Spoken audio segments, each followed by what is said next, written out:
saking ada orang irinya, orang iri itu biasanya menyerang kepada diri kita. Sebab baginda Nabi Muhammad SAW di hadis yang lain mengatakan, ada segumpal darah di tubuh kita. Apabila segumpal darah kita itu baik, maka baiklah seluruh tubuh kita. Apabila segumpal darah ini buruk, fafasada jasada kullu, maka apa? Jadinya jasad kita. Kalau hati kita buruk, jasad kita akan buruk. Berarti maknanya apa? Kita mudah sakit. Dengan cara apa? Kalau ada orang iri, maka jasad kita itu bisa sakit. Contoh, ada tetangga beli motor Vario 150, wah bagus. Kitanya sakit. Itu kan sudah iri. Stadium 4 begitu ya.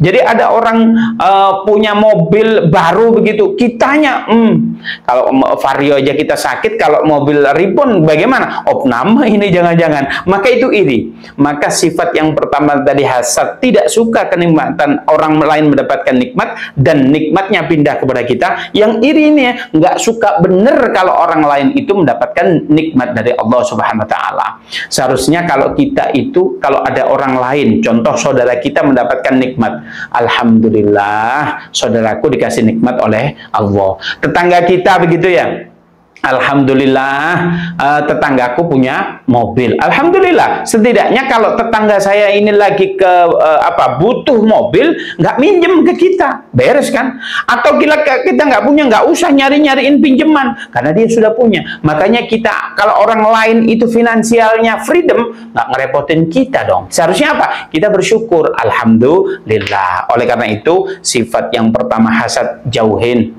Yang kedua iri, jauhin, hilangin. Oleh karena itu jangan sampai kita iri. Nah, ini yang ketiga ini. Yang ketiga itu ghibah. Apa sih ghibah? Ghibah itu pada dasarnya ngomongin orang, kejelekan orang.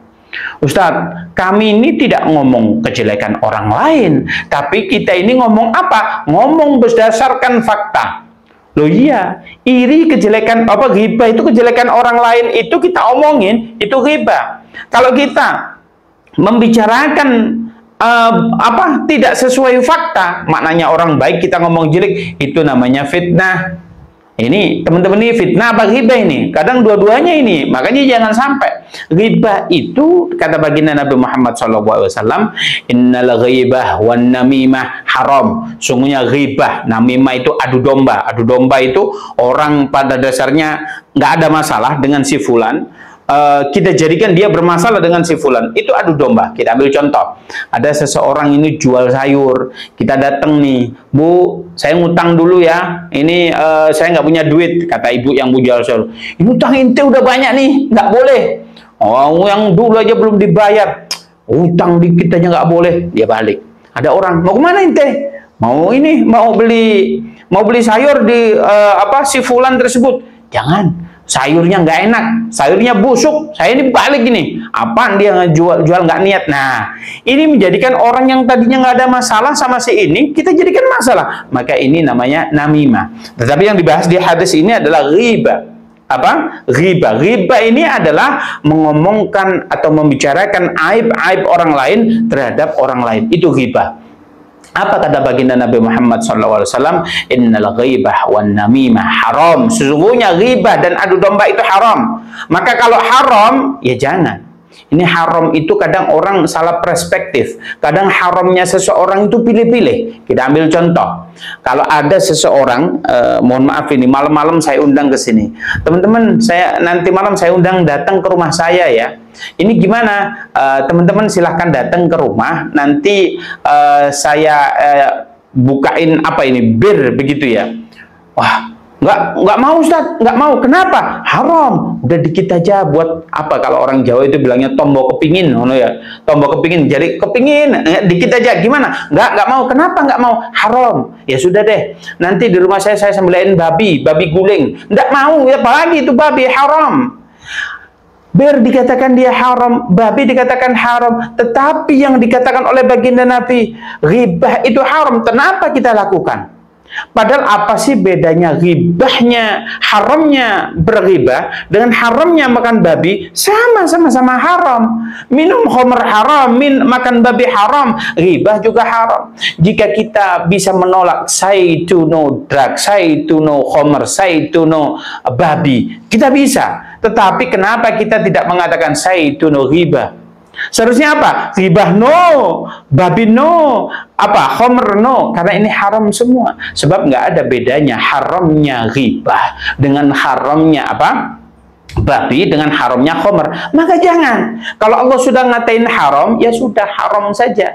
Oleh karena itu, kalau sudah haram, jangan sampai kita mencoba walaupun sedikit pun. Oleh karena itu, kalau kita sudah terbiasa melakukan keharaman ini atau ghibah ini, maka tinggalkan. Kadang kita itu kalau kita sesekali melakukan itu kita kayak berat begitu. Tapi kalau sudah terbiasa melakukan, ya sudah aman saja. Ini ada cerita sedikit. Ada teman saya di Jerman. Jerman ini toiletnya subhanallah bersih sekali. Suatu ketika ada toilet, jaraknya agak jauh dengan toilet yang lain, tapi satu toilet ini agak bau begitu. Di Jerman yang lain bersih, ini agak bau, ya masih bersih. Kita masuk, pertama kali masuk, bau nih, gak enak kata teman saya, bau begitu. Nah, besoknya lagi karena aktivitasnya di situ, nggak ada toilet lain kecuali toilet itu. Apa? Masuk. Nah, yang menjadi pertanyaan, bau mana toilet antara yang pertama dengan hari yang kedua? Pasti orang mengatakan yang pertama. Apa yang ketiga? Gak begitu bau. Apalagi keempat. Kita sudah nyaman ini dengan toilet yang kualitasnya sama itu. Ya ini nggak bau. Orang itu juga begitu. Kalau pertama dia ngelakuin dosa, ya Allah, dosa ini Allah, astagfirullahaladzim. Hari pertama itu. Hari kedua, apa? Dia berkata apa? Ya sudahlah, kita taubatlah nanti. Hari ketiga, nggak ingat itu sama Allah. Hari keempat, biasa saja itu. Wah, segini aja loh, kok semua dikit-dikit dosa, dikit-dikit dosa. Ente hidup yang santai aja loh. Loh itu loh, kalau sudah sering melakukan dosa. Maknanya, hati yang salim, hati yang bersih, jangan sampai terindikasi dengan penyakit, yang mana penyakit itu kita tidak sadar, maka bahkan di sebagian orang itu, dia itu bangga atas penyakitnya. Dia santai saja, dia woles. Woles itu slow, kata orang Jawa itu. Kata orang Malang, woles saja, dia itu apa? Tidak terbiasa dengan penyakit tersebut. Oleh karena itu, ayo kita hindarkan dari sifat-sifat hasad, iri, ghibah. Lalu apa penyakit selanjutnya? Yaitu ammarah. Apa sih ammarah? Ammarah itu apabila terdapat di hati kita. Ini bahaya sekali. Sebab ammarah itu adalah sifat di mana apabila kita sudah emosi, maka emosi kita itu tidak terkontrol. Apalagi amarah yang sudah melekat di hati, maka kita ada sesuatu yang sepele, kita marah. Bahkan kita merespon sesuatu yang seharusnya biasa saja, kita responnya dengan marah. Ini kita ambil contoh, ada suami naruh handuk di kasur, marah-marah. Ini kan sudah ada sifat amarah begitu ya. Ibu-ibu jangan tersinggung kalau model begini ya. Cukuplah ya, tolong dijemur. Insya Allah suaminya akan nurut begitu ya. Ada sesuatu yang seharusnya kita respon sederhana. Ada anak kita bermain begitu. Ini dari tadi main terus. Ya iyalah, namanya anak kecil dunianya bermain. Ya jangan direspon marah.